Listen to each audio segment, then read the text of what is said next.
វត្តនេះអូនសង្ឃឹមថាបងស្ដាប់ហើយបងនឹងញញឹមបងនឹងយល់ពីចិត្តអូន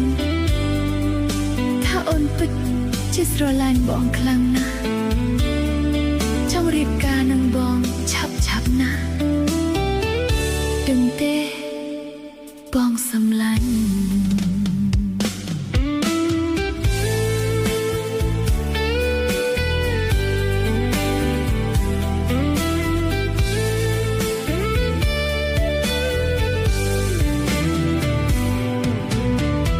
ប្រពើកំពូលដួងចិត្តអូនអើយ